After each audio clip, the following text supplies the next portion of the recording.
I'm Andrew, and I'm setting out to make better videos for diesel enthusiasts. Follow along as I review products, do how-tos, and share my personal trucks here on Just Diesels.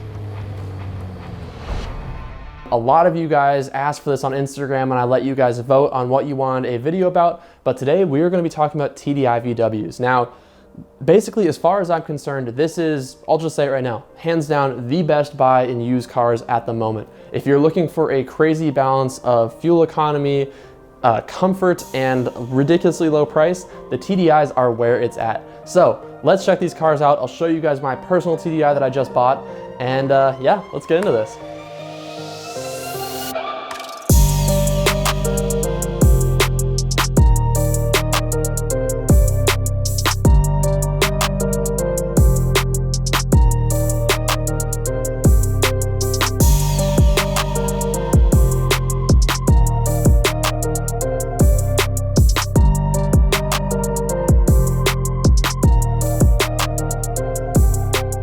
So before we go any farther with this video, I want to give a little bit of backstory on the TDIs.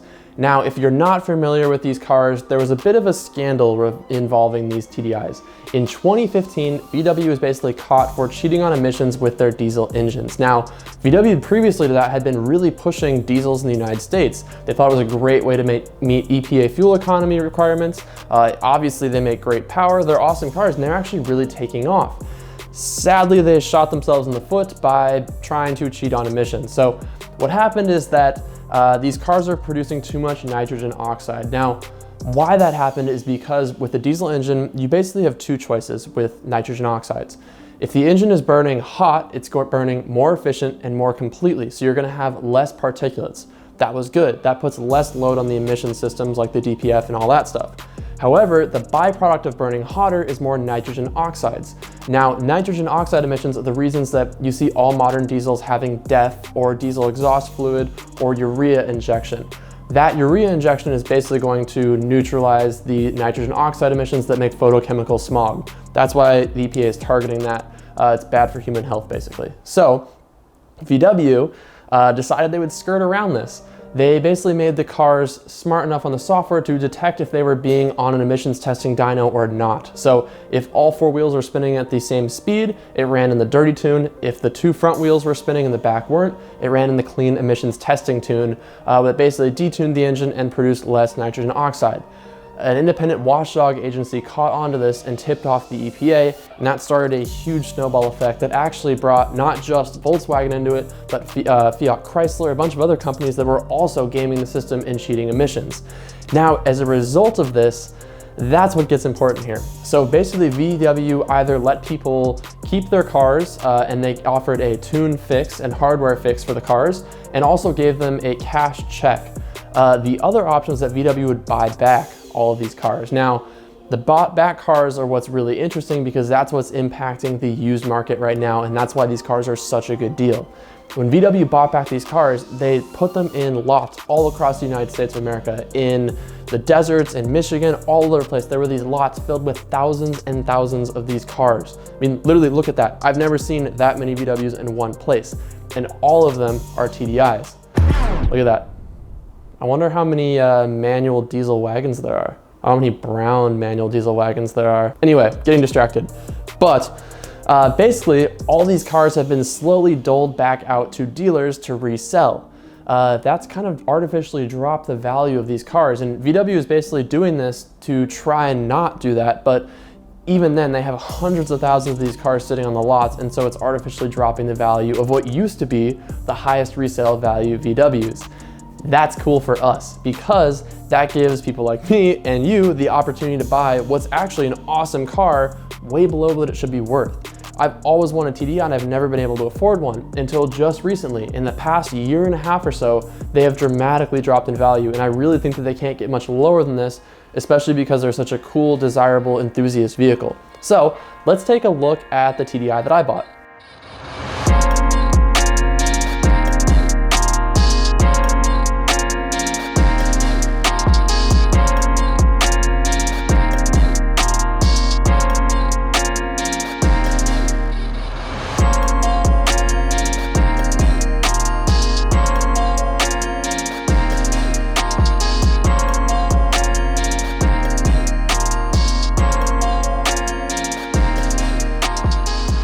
The TDI is a 2-liter, 4-cylinder common rail diesel engine. This is something that they've had in Europe and the United States. It's a very reliable, awesome engine. There's a couple key things to look out for on these TDIs. The first is that they're belt timed. So that means the belt needs to be replaced just shy of 100,000 miles. If you go past that and the belt decides to replace itself, you're looking at a pretty expensive repair. Your engine will basically self-disassemble once you lose a timing belt. So that's something to look out for. The other thing to look out for is emissions components failures, since they are operating outside of kind of their original parameters. The other thing to look out for is fuel injection pump, and those are something that VW has been warranting, supposedly that, everything's being taken care of, but that's another flaw to look out for on these cars. Good filtration is key, good fuel is key as well. So that's really kind of the big flaws in this car. Other than that, they are ultra reliable. I see a ton of these with over 200,000 miles. They're really, really great cars. The other cool thing about these engines is that they can be backed by either a DSG automatic transmission, dual clutch automatic, or they can be backed by a manual transmission. It's pretty cool to have a small manual diesel car in the United States. In Europe, that's no big deal, but here in the States, that's a fun thing to drive and it's not that common. So that makes these cars really cool. The other thing that makes them cool is that they're very comfortable. If you're looking at like the SEL, like loaded package Passats, those are some really nice cars, basically comparable like a BMW or Mercedes in terms of like interior comfort and luxury, but they're coming in below 10K in terms of resale value right now, which is awesome.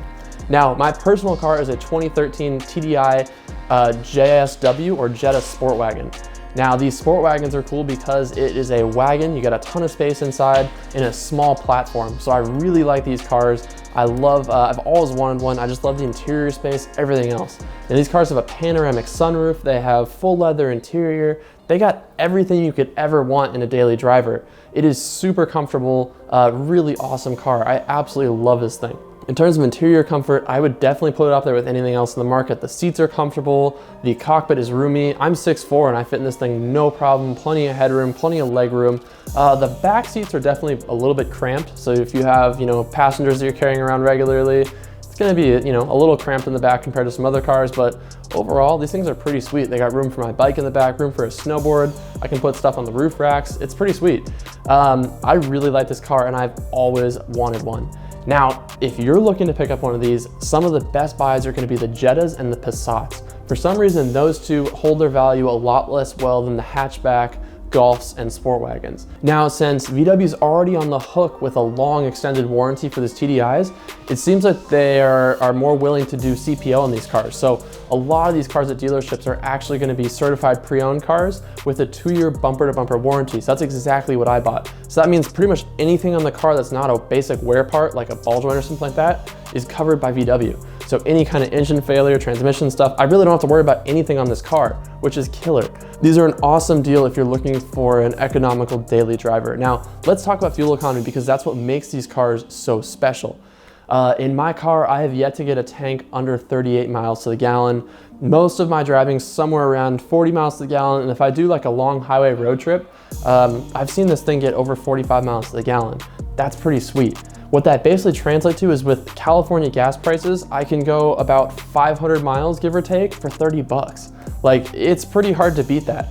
If you're looking at the 2015 year, that was a very short span. Those have the urea injection or DEF injection. Those cars actually get even better fuel economy. You're looking at around 50 to 55 miles per gallon in those cars for just basic driving.